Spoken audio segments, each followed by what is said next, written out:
صوتك عيناني بيوغلين أما معي صوتك سودو هذا أصحابي السلام عليكم سودو هذا وقيمة له حقيقة قتمة قفكي ربيو أنكو قدمي نادي فقريو تسوق نادي فقريو تسوق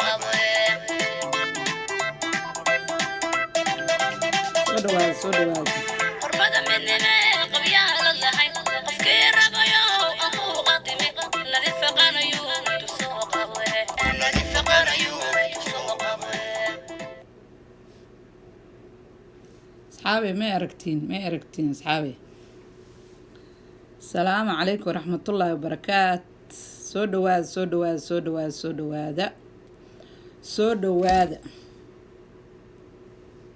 يا أصحابي سودو هذا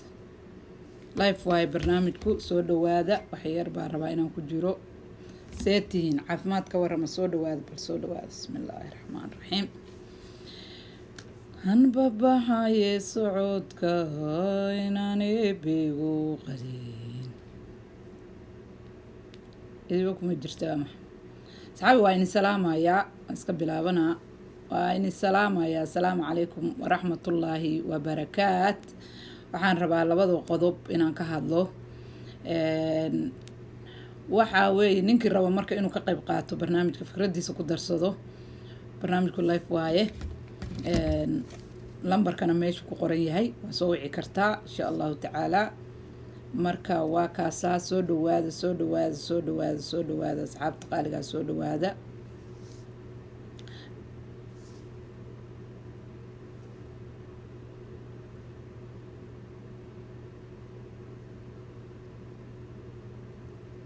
السلام عليكم سو دوااد برنامجكو inoo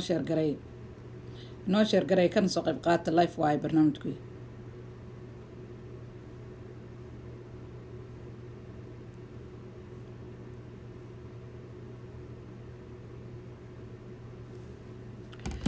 السلام عليكم ورحمة الله وبركاته مر لبادي مر صدحاد وayna salaamaya asxaabta horta hadaad igu cusub tahay soo dhawow barnaamijka like share ka si meel fog gaarsii commentigaagana soo qor kana soo qayb qaado hadda waa live hadaad rabto inaad ka qayb qaadato ama fikradaada ka dhiibato laba qodob baynu ka hadlaynaa qayb waa dalkii maxaa ka cusub qaybina waa arinta la sacaano ka socota labadaas aan rabaa inaan ku soo koobo barnaamijkayga calaykum assalaam soo dhawaada waan salaamaya labadaas aan rabaa inaan ku soo koobo hadaad soo qabsataan waqti waa inasiina hadii kalena waxa weeye wixii aan dhihi rabaan dhaha waa iskaga baxaa waxaan ku hormarayaa horta sawirka halka inay saaran la sacaanaan ku hormarayaa because la sacaana bariyahan noo shidan ma ogtahay anigu waqti uma helin laakiin oo inta aan ka hadla waa yartahay laakiin inta qoraal iyo baan ku dagaalamaa laakiin hadalka dhowr video baan ka duubay laakiin inta badan qoraal iyo waxaasaan ka hadlaa iyo twitterkaan ka shidnahay dhinacaasaan ka dagaalamaa marka horta waa inay salaamayaa walaalayaal halkaa waxaa saaran ninkii ina cambaashaha horta waxaan maqli jiray ummadi ma xorowdo ilaa ay iyadu isbarato horta markaad isbarato baad guulaysataa moogtaa sidaadaba markaa isbarataad guulaysataa reer laasacaanood waxaad maqlayseen in la duqeynayay in maaragtay meel walba oo isbitaal iyo masaajid iyo meel walba iyo guryo iyo meel walba lagu duqeynayo waxa loo duqeynay ama adeegsanay ama maaragtay horta dilayay iyaga ahaayeen hadda ka hor meeting iyaga ay lahaayeen oo ka qayb galay anigu waa ka sheegay anigu danada faqran baa uma gabado moqt meesha dhexdeeda aan ka sheegay wallahi inay iyaga horta ilaa ay runta isu sheegaan iyo kan xun iska qabtaan aanay meel gaareen maanta horta aad baan u faraxsanahay because waxaan ku faraxsanahay inay midoobeen inay ogaadeen nin xuni inuu qabiil kala ahayn qof xumi sidiisaba qof caan qaata ah ama dilaala ama dulihi hadaad ka dhashaba Allah ka dhigay wax ehela ma galo wiilka adiga hoostaada ka soo baxay ba Allah ka dhigay iska badaa mid qabiil kore iyo afaaro iyo wax isugu imaateen wallahi kii aad dhashay haduu yahay haduu duli yahay ama danaysta yahay waxba kuma taraayo waxa fiican ina iska erido oo iska tuurto because adigu ku dilaa waxbana kuma soo saaidinayo intuu marka naftaada ku qamaarin iska saar kanaad ka nabad gasho hadaa kolley wax aad ka hesho ama wax uu ku taro ka weyday bal naftaada aad ka badbaadsato ayaa fiican moogta saas marka waa la iska eriyaa kii aan dhashay xataa hadduu xumaado marka reer sool iyo sanaag iyo cayn iyaga dhexdooda bahallo ku jireen iyaga dhexdooda loo adeegsanayay shalay video waxaan ka arkayay facebooka in kuwa ku faanayeen iyaga oo lahaayeen mahad cabaasha dowladda lugaha haysay gacmaha haysay fariisinaysay ogolayn inay uu waxlaayo marka dowladda hadda fasaxaysa waad aragtaa marka sideedaba laguma jabin karo gurigaaga laguma dili karo ilaa gudahaaga iyo adigu aad soo geliso qofku wuxuu ku dili karaa qof qora wata hadduu iriddaa intuu soo garaaco markaad fiiriso aad ka xirato iyo markaad ka furto wuxuu ku dilayaa markaad ka furto sideedaba iyaga dhexdooda ayaa laysku dilayay laakiin maantay ninkaanu muddo dadka waxlaynaya ama baabi'inayay si uu garaadada maalin walba markuu mid in adeerkiisa dilo ama nin aqoon-yahana dilo ama nin culimaad dilo oo reer sool iyo sanaaga xidig baa la siinaya waxaan garbaha u saarana arkaysaan kulli mid walba shuruud buu ku qaadanaya because waa ninkaas aad aragtaan wax uu yahay aanay jirin qofka wuxuu soo baxaa oo la ogaadaa marka ay dhiida gaarto xidigahan aad u jeedaan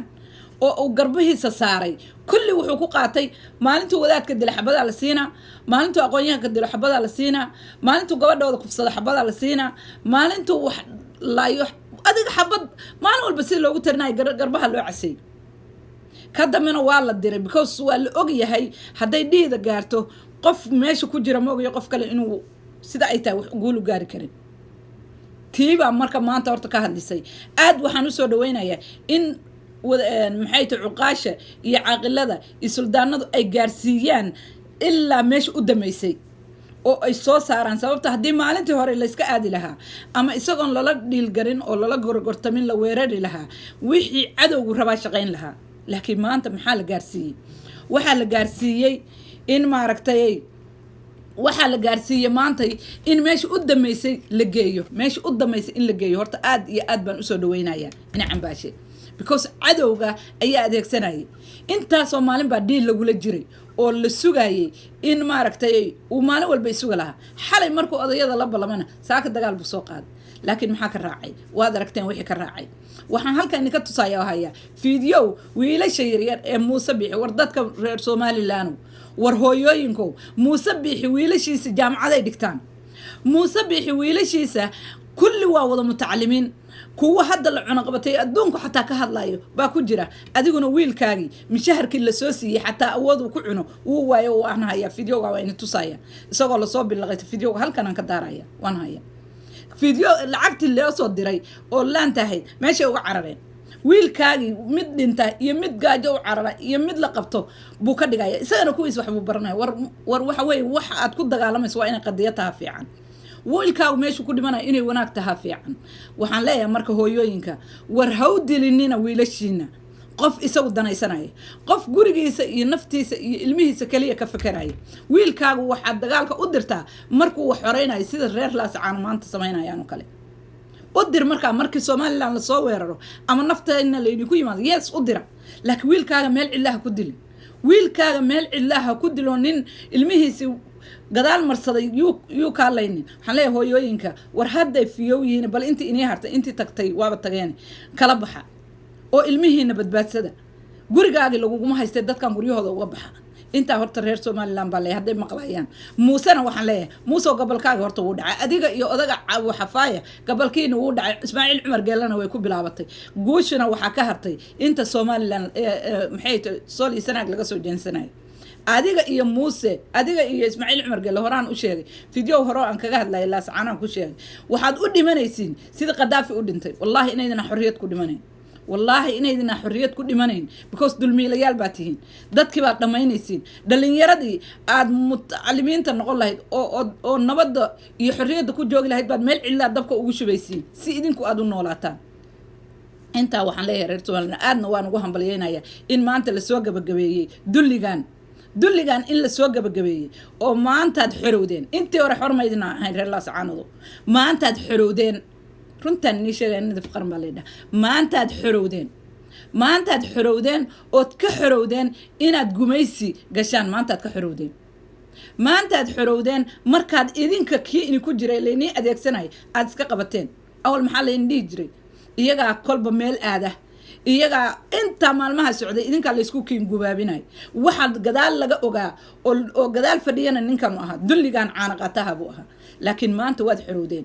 una malayn maayo in mar dambe madfacin ku soo dhacayo u malayn maayo mar dambe inay gabar umula iyo wadaad in ka dhimanayo haddaad saas samayseen guul iyo gobonnimaan leeyahay horta reer Laascaanood waana xirowdeen waxaana leeyahay ilaahay guushahayni adkay waxaan rabaa inaan galo dhanka dowladeeni Soomaaliya baan rabaa inaan galo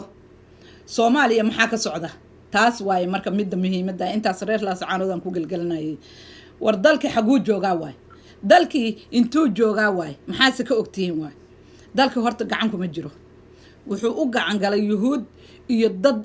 ilaahay og yahay waxa halkan aan ku jira aqoon-yahan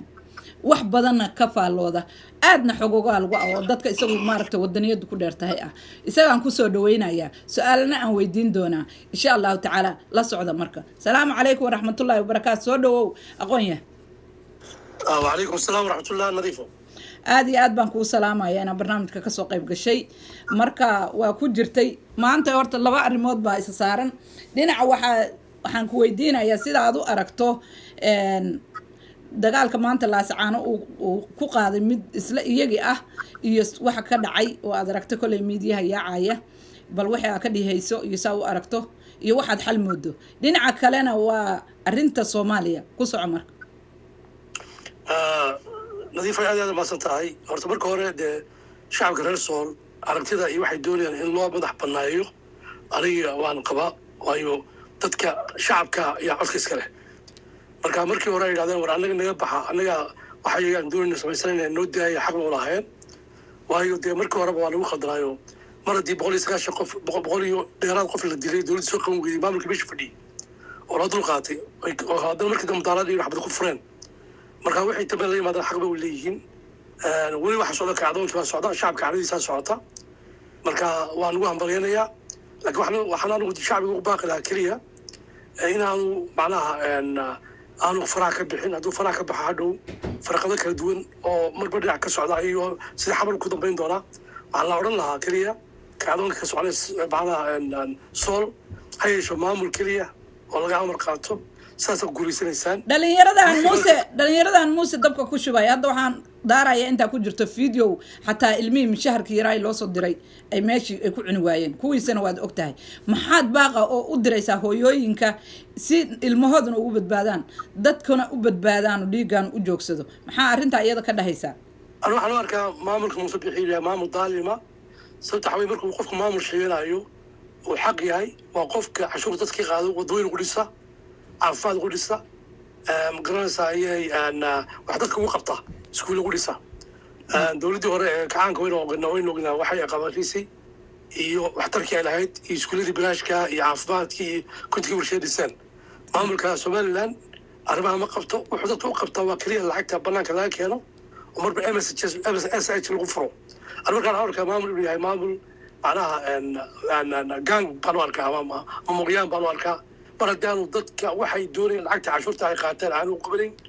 mar hadii qofka lacagta dhaca ee guriga ka dhista ee kamid ah aan la qabalin oo sharci qabta aan u jirin waxaan arkaa maamul maafiya yahay ta kale anaadee dadka waxay doonayeen hadaan aqbalin sida kuwa la saalaan ku ka horeeyay argeysa ee doorasho u doodayay waxba lagu furayba marka waxaan arkaa inuu yahay maamul daalima oo dadka qofka soo la saalaan jooga ama argeysa jooga waxa xaq u leeyahay si qabto aad iyo aad waa mahadsan tahay dhinaca kale arinta dalkii Soomaaliya waad la socotaa dawladda hadda iyo arimaheeda qodobo waa soo bixeen waa arkaynay hadda waxaynu ognahay dadka inay ogyihiin in kale ma ogyihiin madaxweynuhu inuu dhuumaal ku joogo oo ku tagay meesha la yiraahdo Israa'iil carabtu maray ka dama Israa'iil buu tagay 2 habeen miya 3 habeen u hoyday dadka la socdana waa dad kooban oo familigiisa ah gabadhiisa iyo 2 qof oo kale waa arkaysaa in askartii waxaan arkaynay iyagoo intay soo galeen dhahaya beerkan dhulka ku haynaa waxaan kaloo arkaynay dadkii shalay taageersanaa in geel la qasho ama arintu ay maaragtay laga saaro oo dalku aanu wanaag u soconin oo xabadaha watay oo maanta cabaadaya adiga maxay kuula muuqaadama nin aqoon-yahana tahay wax badanna aad ogtahay maxay kuula muuqataa inay Soomaaliya maanta ay ku damayn doonto maxaase kaaga soo baxay arrimahaas oo dhan والله نظيفاي أنا أديك بقى دتكي مدحوية فرماجة تاجر سلام كبيرين وعنو تاجر سلام أنا أديك يدتك اللي نروح نبا ما هين غير نو يقبل أنك سوتشي نو ما هين على كل على دعاد نمدا حول كر نمدا أقونتا يسوم نمدا دفتا وجود بالقرآن ها تي وعن أنت ضلت على ماي وحرد على ماي عدو قدمتها وحرد على عدو جودها عدو بورد على ماي لكن صرفت كل الوقت كانوا كلامها وموريانتي ama ka hargeysa fadhiya ama ka garwaa noqdo ama kismaa noqdee dadkii aan doonayn dowladda Soomaaliyeed ee ajriga u shaqeynaya oo isku xirmay oo markaa iyagu diiday in doorasho hal cod hal qof ay soo baxdo saas ay ku soo bixi karaan iyo dowladihii shisheeye oo iyaguna dhabar ka riixay oo doonaya inay dad macnaha Soomaaliya kullu ay wax ka seexdaan ay helaan hor saas dowladnimada ku helay ta kale xasan sheekh waynu naqaano way 4 sano hor soo gaamiyay xamar nus kamida oo dadkii guud ninkii dhacay waa عالم خلقوا معرك نفشل مي مدحونا فشل مي أو مدة داعي ودب له دورتي عالم كأمريكا ورئيس سوماليا كدعمه لما عرف نفشل مي أو مدة داعي ودم بيجا لوسه أوكا ويا دم بمحكمة وحاول داعي يتوني ما وصبيه ومرة دورته وحويا المركا وتاريخ عصب الصومالي ما إسلاده هالكاسان مركز سؤالك ويدينا ما إسلاده هاي الصومالي ذبا وحي آد وجعليهن أو وحكه لكربا نينك الظلم جيستا أما ماركتي أي وأركان إنه إيجا دين دابينا يا ما إيبينا كاس كليا وحلو أقول يا كندا عدا وحلو ما أقول ما مقوم قطارين والله أن حرضا أن نظيفاي صدق السنة برو كودك كوتشيبا لكن كان حبا ودك يمد قفا حبا هنا مال نقراي لو ديبيو قفا حبا هنا لعيد تدعو إما كمان عرفتي معمول لها تحتاج تقصر نقطة من قروا بارجيسة نقطة ولي ما عرفتي إنين مسؤولة أو أنتوا العيد دعاي قولي كل شيء وعشور تضل كتاي مارجيو هسا أما قروا هلا ساق بلي ما عرفتولي ماي والله صبر كرياب مركب حويه مرة دي شرعي ماشي يعني عانوا قبلين قفكي عشور تضل كلي عرورية دعاي قولي كل شيء مارجيسة نقطة أما قروا أما حمر مع نقطة معنا ما مركز سحر نقول يا مركب مامور مريانا سيسبا سكرمش صبت أي ولد على oo ku hargeysa fadhiyo garow iyo kismaayo iyo ku xamar ay isku soo arursadeen oo markii dibadda ku hargeysa cadeysay in farmaajo soo wax kala maaha waxa wadanka qabsaday dad la oran karo Mooriyaan oo aan dowladnimo waxba ka aqoonin oo dhaciyo boob u dhacaan u fadhiyo meesha saddex sano wada ku dambeysay dhalinyarada cusub ee generation cusubna waxay ku nacadeysteen oo ay arkayeen qof dhacay ama qof guriga qaybsanaya ama qof wax dulmay ama nin la kufsanaya oo la soo qabin marka sharci darradii bay ku soo indha cadeystay dadkii marka saadafteed bay u maleeyaan marka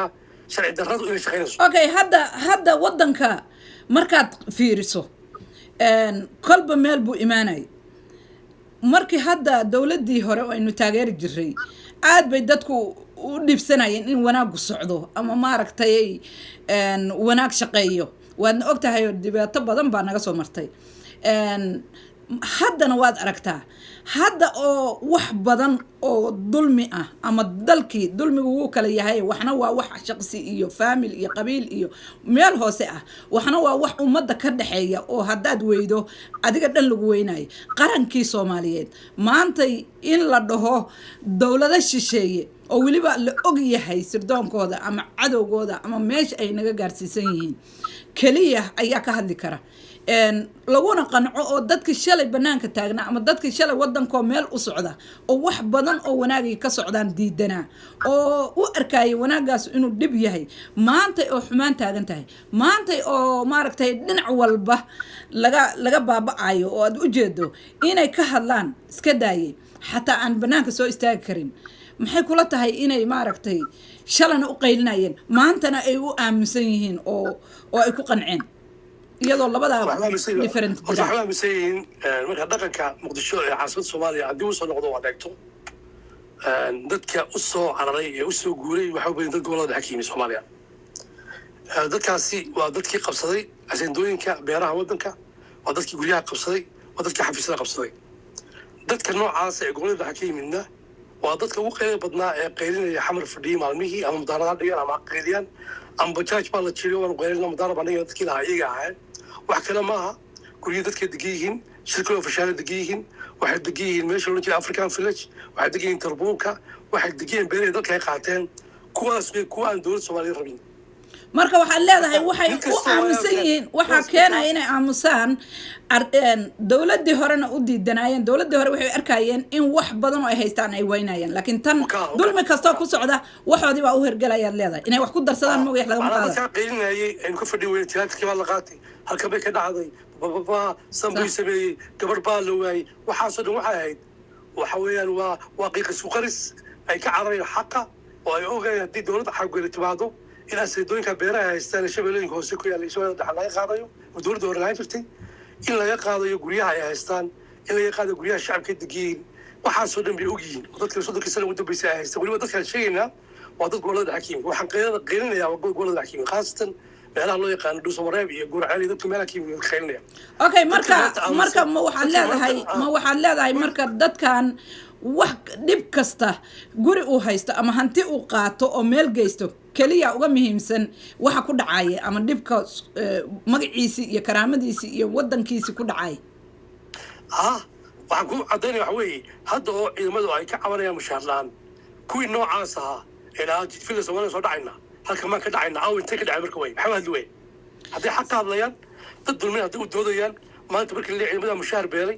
markii la leeyahay ciyaal waran dadka dilaysa maxay u hadli wayn ku tifiyay fadhiyo way okay su'aal kale aan ku weydiinaya waxaan aragnay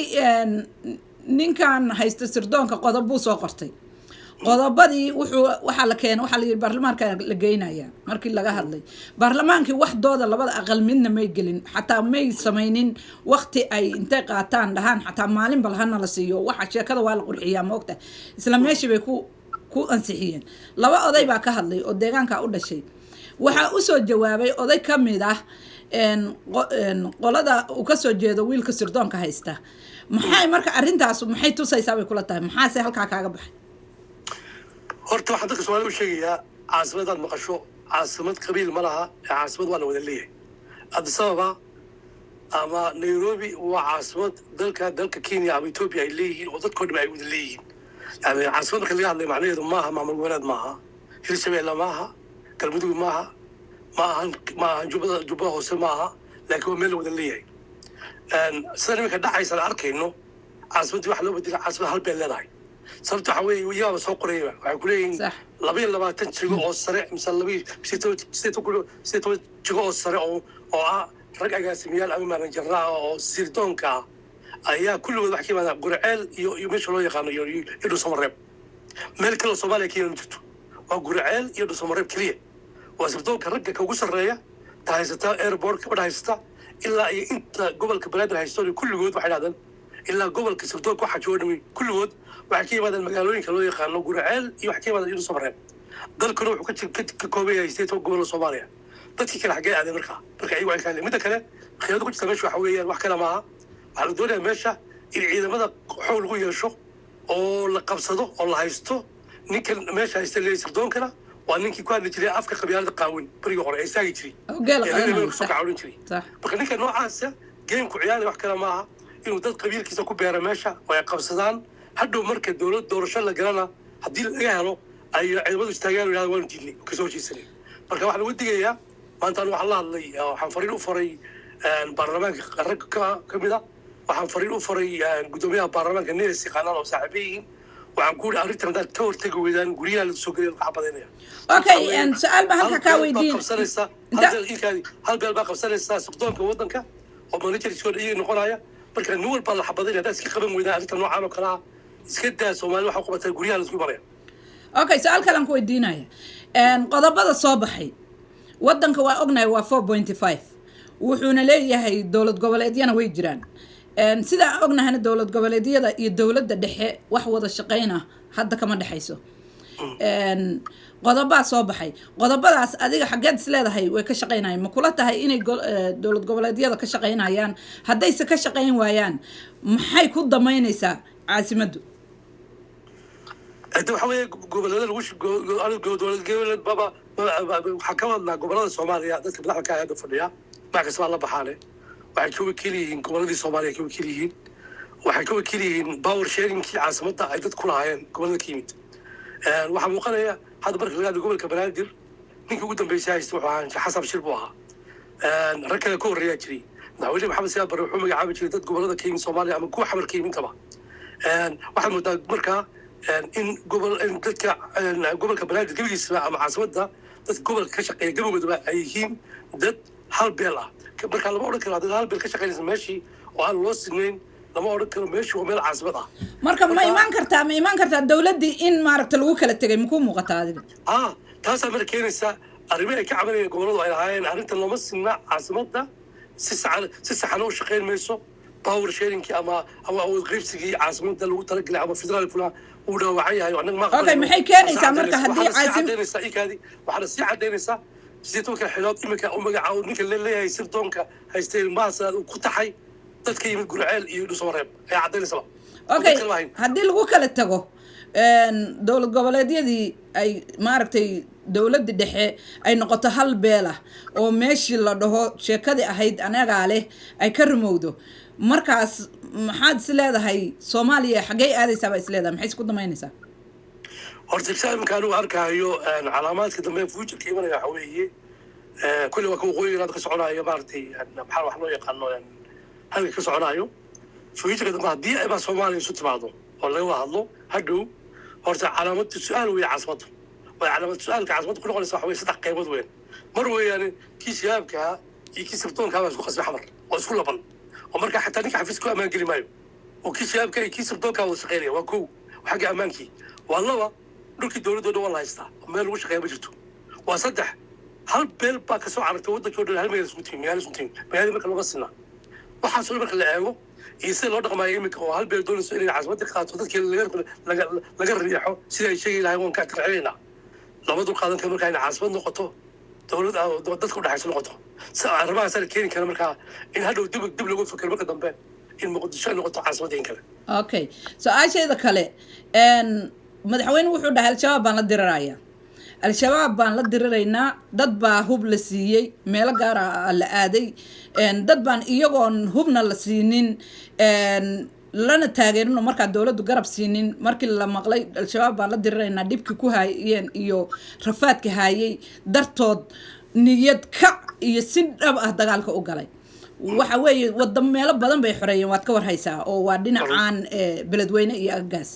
dadkaasu dhaawac bay yeesheen waa la soo qaaday xamar baa la keenay xamar markii la keenay dhaawacii iyaga ahaa ba al-shabaab xamar ku weerartay marka ma is leedahay al-shabaab lalama dirirayo laakiin waxaa la rabay hubkana dad meelo gaara lagu geeyo dad gaarana loo tuso inay al-shabaab cadow ku yihiin taas ma kuu muuqataa su-aashayda koowaad waay su-aasha labaad okay su-aasha labaad waxay tahay shir baa wuxuu ka furmay jigjiga waxaa ku shirayay dadka u dhashay goboladan Mainland laysku dhaho areadaas oo dhan wadanka waa layga badiyaa ma aqaani laakiin areada laysku dhaho hadeeraan barta anigu intaan meelahan soo galay goboladaas Mainland laysku dhaho adigu waa taqaanaa kolley dalkee shir baa halkaa ka furmay shirkaasu aad buu u xoog badan yahay xogo badanna adna waad ka haysaa adna waa ka haya wax badan oo maaragtay muhiim ah baa jira maxaad is leedahay way ku keeni karaan dowladda xasan sheekh shirkaas هذا قصة عمياء هذا قصة عمياء والله كنت كم وراي لك ده أنا ودي ونقضه ما يلان كشيء كل ما قبل المحل ده أن فكون فرق البيت بيوبا انتهي هذا شيء شو ساق قياس هيو مركا هدي أيوة أي شركة يشان هالكتيان خلنا أي علائم سمستين أما حريد وذا شقينا وسمستين بطلان يقبل كانوا يقانو كون فرق البيت oo koonfur galbeed ka horaayay dadkii dowladii hore maxamed cabdilaahi farmaajo raacsan isla markaana uu yahay keliya nafta garan in sida fiican ugu shaqeeyay lacagta uu dowladda ka qabtay oo dadka wuxuu dhisay gobol kaliya si fiican u shaqeeyay isaga yahay oo magaaladii Banabas u bedelay uu isaga yahay taas markaa waxay keenaysaa dhaawac u keenaysaa waayo iyagu waxay u arkaan in si macnaha gobolkan koonfur galbeed wuxuu arkaa in lagu soo duulay oo shabeellada hoose ay doonayaan inay qaataan qolada magaalada muqdisho haysta xaasisha ku kabisuu yahay saa darteed حق بقولي مركا إنه هذا سبعة ما قبته أما جروا قبته سيد سكوت دفاعي كرو يسدي على ناس أما جروا ويرك وضعته حاسة يوم بانت مركا أوكي سؤالي وأكو بدين ما أنت ما دام هذا كائن أقوياء تاي واحد بدن وقته واحد جرا نين سركالة واللي ودي لي inaad maqashaan u malaynayaa dhinacan muxuu ahaa doolow lagu dilay ninkaas sariirtiisaa loogu xiray sariirtii uu ku seexanayay meeshii uu seexanayay ee aad ogtahay ilaa meelo saraakiil seexanayso waa meel aad u adkaysan sariirtiisaa waxaa loogu xiray qarax wuu dhintay niman baa lasoo qabtay nimankii lasoo qabtay wiil waxaa ku jiray la iigu sheegay inuu 20 jir yahay sawirkiisana ahay formationno la iisoo dirana aan hayo oo aad u da'yar wiilkaas waxaa la yidhi waa wiilkii keenay qaraxa raggii xiran oo qaraxa meesha ku xirana waa la hayaa wiilkaas qolada dowladda Soomaaliya rag ay soo dirtay ayaa qabteen waxaa la ii soo diray xalay sawir wiilkii ceeqal lagu dilay wiilka meydkiisa wiilkii yaraa marka wiilkii keenay qaraxa ee gaariga ku keenay qoladii dhahday waxbaan baaraynaa isla markiiba ceeqay ku dileen oo waa dileen isagoo aanay ogeyn baa dadkiisa la aasaliyay ka dambe dadkii iska qabsaday waa la soo bixiyay adigu maanta haddana dib loo aasay arrintaa marka maxaa halkaas maxaa kaaga baxay markaa fiiriso waxay ga baxay waxa weeyaan gobolka horta markaad fiiriso jibooyinka dad badan oo dowladda kasoo horjeeda jira fara badan laakiin waxaa jira qaar ayagu adeega oo gobolka degan baa jira oo jooga oo xabadooda ku xidhan marka kuwii xabadooda ku xidhnaa ee u adeegayay iimaha salaad oo hadda aan ku sheekayno waa ninkii degeeda qalinaya berigii qabeedada sutayna hadda ninkii sodoonka haysta kolleyba waxaa aad inay iskaashi doonayeen oo markaa ka takhalusaan dadkii kasoo jeeda gobolka oo kolkahaas ka mid yahay hadda la dilay iyo rag kaleba marka taa waxaa loo arkaa unu yahay operation oo mahad salaad iyo axmedoobe ay iska kaashadeen salmarkii qiyaasaan okay maxay keenaysaa marka ilaa odayaal baa kaceen hadda arrintu waa qasan tahay ma u malaynaysaa inay dagaal waxay keenaysaa kacdoon waxay keenaysaa dhowr qof oo lagu laayay ninka kashkari laba dhowr qof ay ku laayeen meesha waa intii qabsadeen intii uu mahad salaad intii ay xasan sheekh meesha yimidna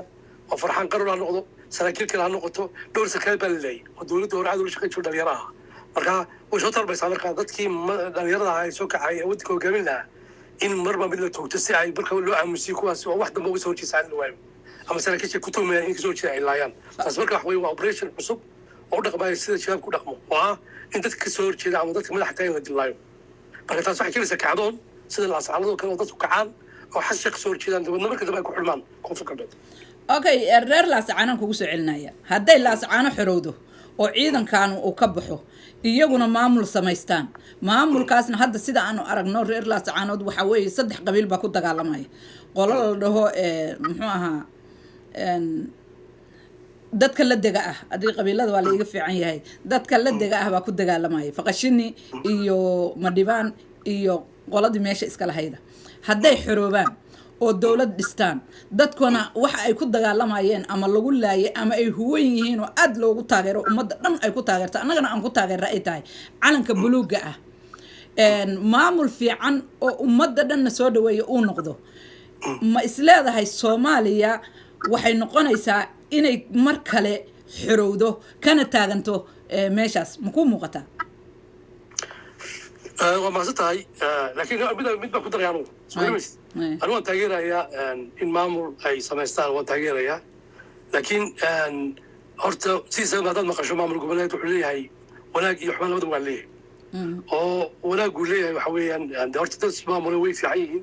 laakiin marka lagu yidhahdo konton sida maaragtay hargeyso kale ama garow kale samayso baarlamaan oo 70 qof ah oo lagu yidhahdo 20 wasiir samayso oo kan oo marka dambe inta lagu kiciyo laba lagu sameeyo ragga meesha qabsada marka dambe sida hargeysa ama garow kaleeto ay ka kici waayaan meesha waa dhibaateeda waxaa odhan lahaa markaa caqabadaha noocaasa ee laabalakaca inta la qabsado hadhow rag intay qabsadaan dadka madaxa garaacayaan iska ilaaliya maamul wanaagsan oo sharaf leh oo dadka u shaqeeya oo cashuurta qaadaan ummadda wax ka dhisa meesha marka waxaad leedahay iyay noqonin haddaad xorowdaan oo dowlad idinka aad noqotaan sida dowladda goboleedka Puntland iyo waqooyi iyo Jubbaland iyo ay dadka meeshaas qabsaday iyaga kaliya isu malayaan iyagu meesha leeyihiin waxaan kusoo qaadanayaa hargeyso kale maanta iyo Puntland ba waxa waaye 3 qolaa iska hayso meel marka soo qaado hadda maxay ummadda u qabtaan waaye cashuuraha waxba ma qabtaan waxba ma waa ku faan waaye annaga haysanay annaga isku bedelay annaga qaadana leewa laakiin markii la kicina waxa lagu kiciyay kulli wada qabiil Soomaa markii la dhisanayana qabiil waliba waxaa jira hadda anigu dhinaca Puntland markii la dhisanayay waxaa lagu dhistay qabiilo isu yimi waliba dad baa waxay dhaheen meeshaasna haleynooga dhigo saldhig qofkaasna haleynoo doorto haddana waxaa ka socota adiga waxba maba tiidba adiga anaaba ku haystaba anigu anaaba iskaleba marka saasoo kaleetaad uga digaysaa soo ma marka waxa weeye ka wada waxa weeye iyagoo maamulku fiican samaysanayo oo wanaagsan oo soo calool fiyo waa inay shuruuc qortaan oo aan laga gudbi karin oo ay ka faa'iideystaan khalaadkii ay galeen maamulka Hargeysa fadhiya Garowe oo ah dad laablakac ku qabsaday meesha oo ka kici waayay iminka maamulka Hargeysa wuxuu tagay doorashada qaban maayo wuxuu diidan yahay in laga adkaado wuxuu dagaalka u gelinayo dadka u leynayo wuxuu u leynayo musabixi dadka waa inaan doorasho dhicin moogta waxaan waa raadgadasho markooda qabiil buu kiciyay marka xalka ka wada waxa weeye khalaadkii ay galeen maamulka Hargeysa ama khalaadkii ay galeen Garowe ama ku xamar jooga inta laablakac markoo lagu qabsaday meesha aqliga keeni waayo kale ha keenina rag meesha qabsado oo hadhow yidhahda kaba kacayna laha keenina meeshaan waa in maamul fiican samaystaan oo dadka u naxaaya oo cashuurtooda ammaan gelinaya dadka guud ammaan gelinaya ummadoo dhan ay u siman tahay oo qof kasta uu meeshaas usoo doonan karo wax okay maxaad kusoo gabagabaynaysaa marka aad baan su-aalo badan ku weydiin maxaad kusoo gabagabaynaa adoo ka hadlaysa ummadda Soomaaliyeed maxaad leedahay oo dalkooda iyo maxaad fariino u diraysaa dawladda maxaad fariino u diraysaa dadkan muxuu ahaa iyaguna qabqablayaashaana maxaad u diraysaa adoo soo koobaysa waxaan fariin u dirayaa waxa weeyaan in qof kasta Soomaaliya horta ka kaco qabsida maanta Soomaaliya dad maafiya gacanta u gashay dadka xamar joogay xaas sheekhi groupkiisa oo dadka naqaani caalamka qofka jaajuuska dambi buu leeyahay 10 sano wax kuma maalin wax maqlaayay Ingiriiska nin kamida oo security safaarada haysta maqaan Jarmalka oo nin Ruushka la kulmay 10 sano wax kuma Jarmal wax kuma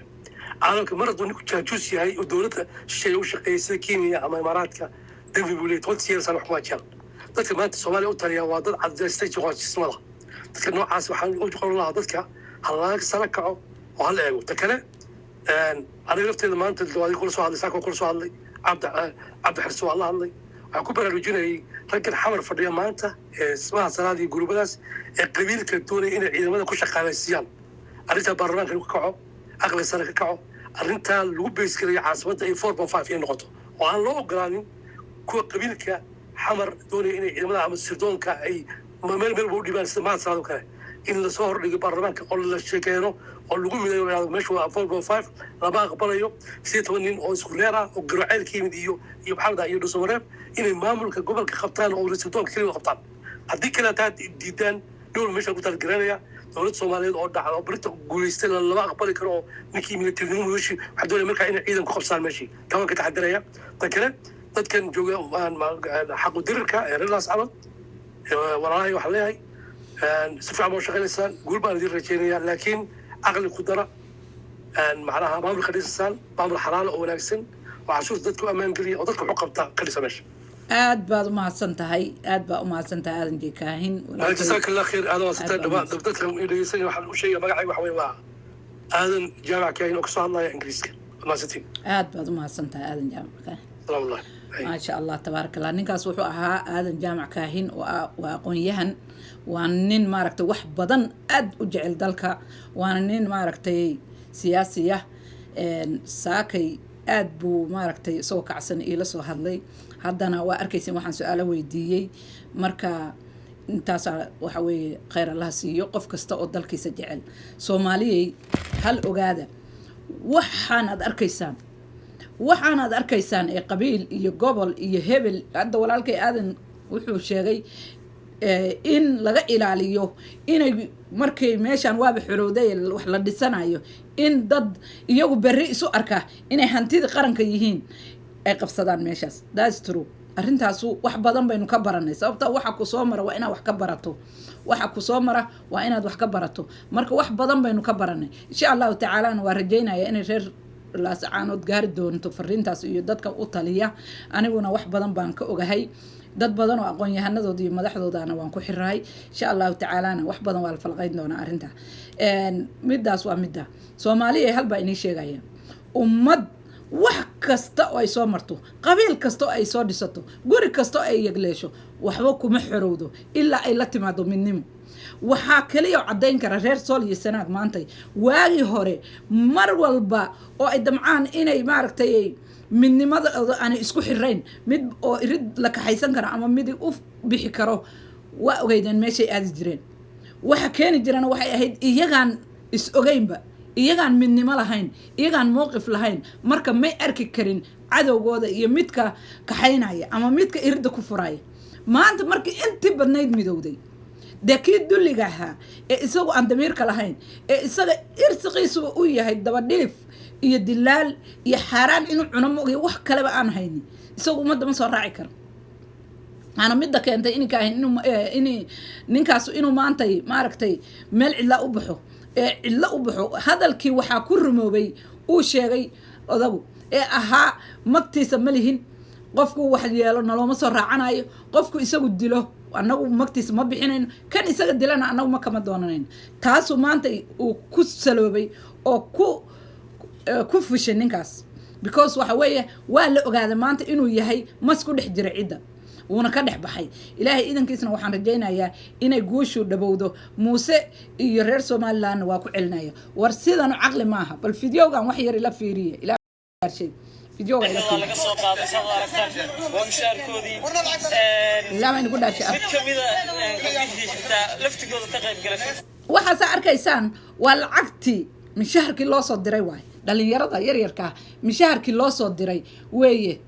وقعنت الوهاي ماشي وعررين حتى مشاهر كودا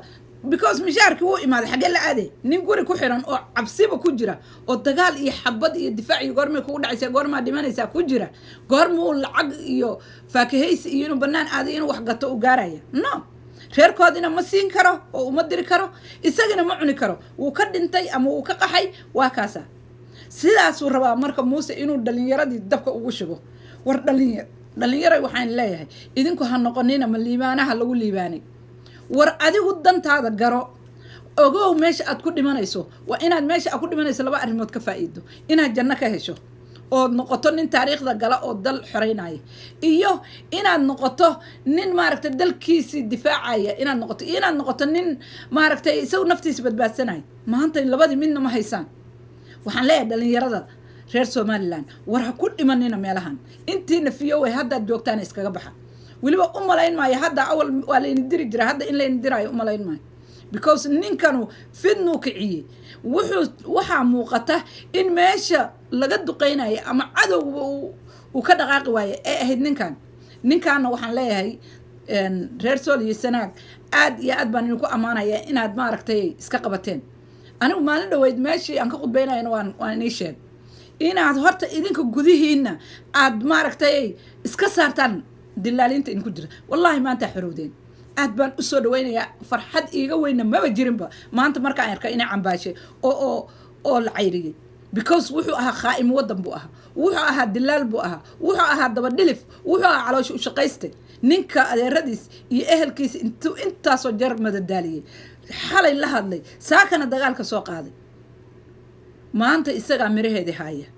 waxaan kaloo rabaa halkan inaan ka diro kusoo gabagabeynaya video ugu dheeraaday aan kusoo gabagabeynay waxaan arkaya videoyo la ii soo diray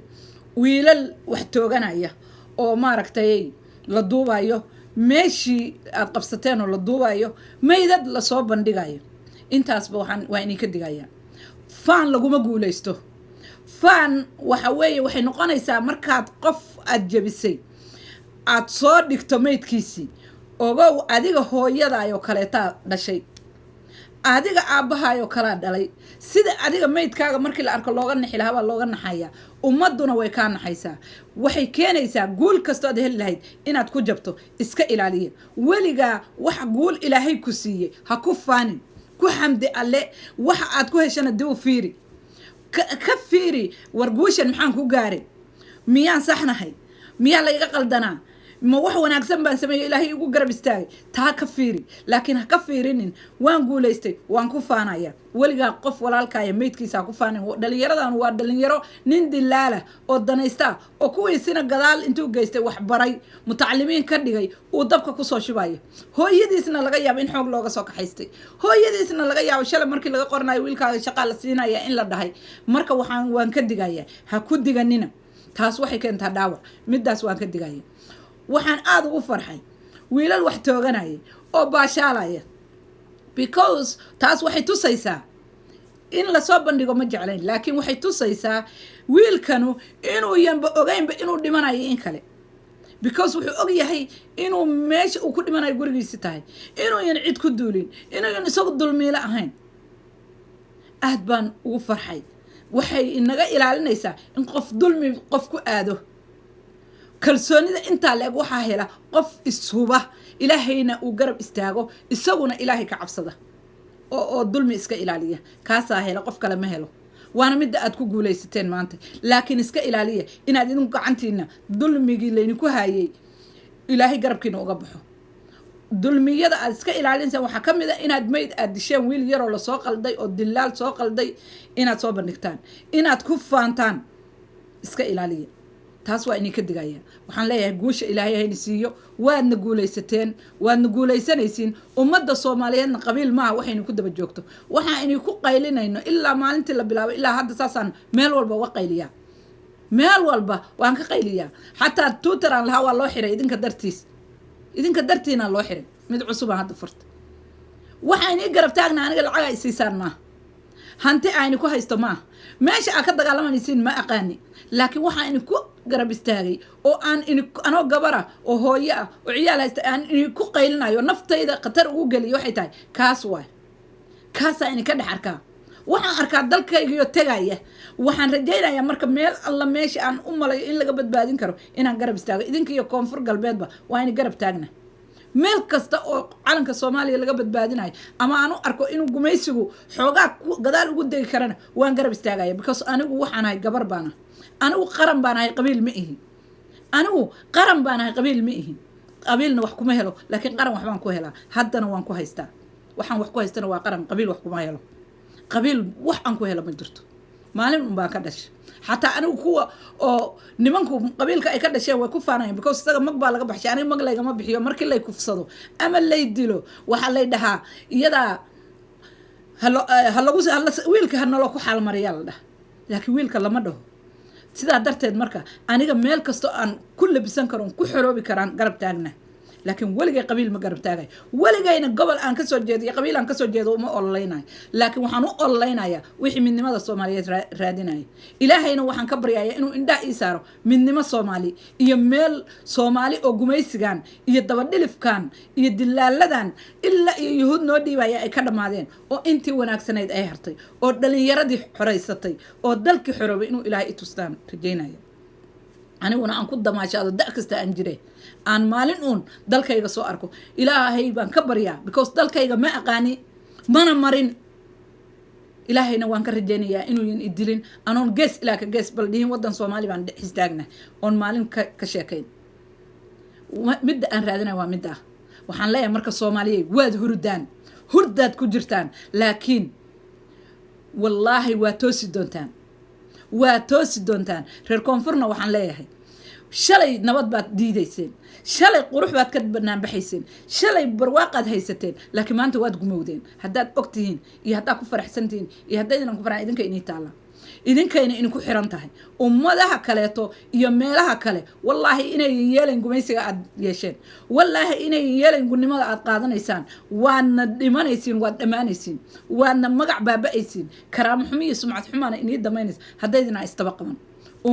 gobolada kaleeto iyo ummadda kalena waxaan leeyahay war midnimada ogaada reer koonfur galbeed waxaan leeyahay iyo reer sool iyo sanaag soomaaliya maanta idinka idin fiirinaysaa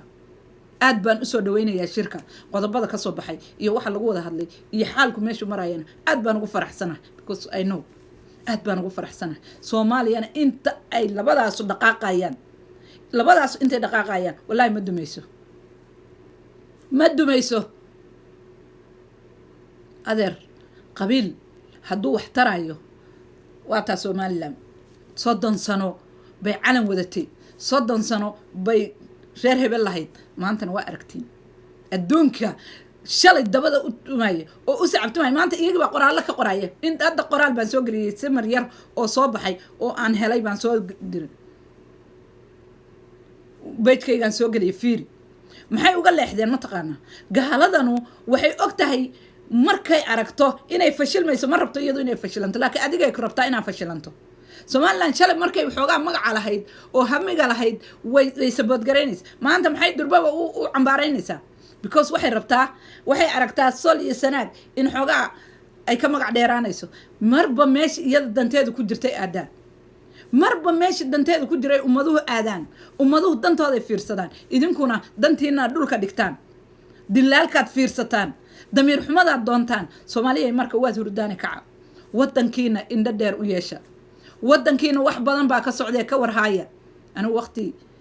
maaragtay iniima hayo because waxa wax loo sheegaa ummad diyaara waxa loo sheegaa haddaan hadda been inii la soo fadhiisto ama qabiil aan sabood garay ama gobolka aan kasoo jeeda aan buunbuuninayo wallaahi meesha aan taagna inaan joogin meel horaan meel gaari lahaa mar hore dadka caytama ama qabiilada sabood garaya ama maaragtay oo iga dameeyay waa i dhaafeen maxaa laygu dhaafa laakiin xumaan laakiin ma jirto anigu halkaasaan fadhinayaa maalin baana imaanaysa horaana u sheegay maalin baa imaanaysa anigu aan ummadda kasoo haro aniga keliya aan ummadda kasoo haro anigu lay daawado waana inii sheegaya waa in salaamaya walaashii nadiif qaran jikadeena wax walba hays waan ugu talagala maanta hal saac inaan ku jiro 50 baan maraya hadda halka saac wax yaraa ka dhiman waa in ka tagayaa waxaan leeyahay barnaamijka hadduu ku anfacay sii sheer garee haddii weli cuqdad iyo damiir xumo iyo hurdo ay ku haysana iska jiif maalintaad soo kacdo buu ku anfici doonaaye waxaan leeyahay salaamu calaykum waraxmatullaahi wabarakaatu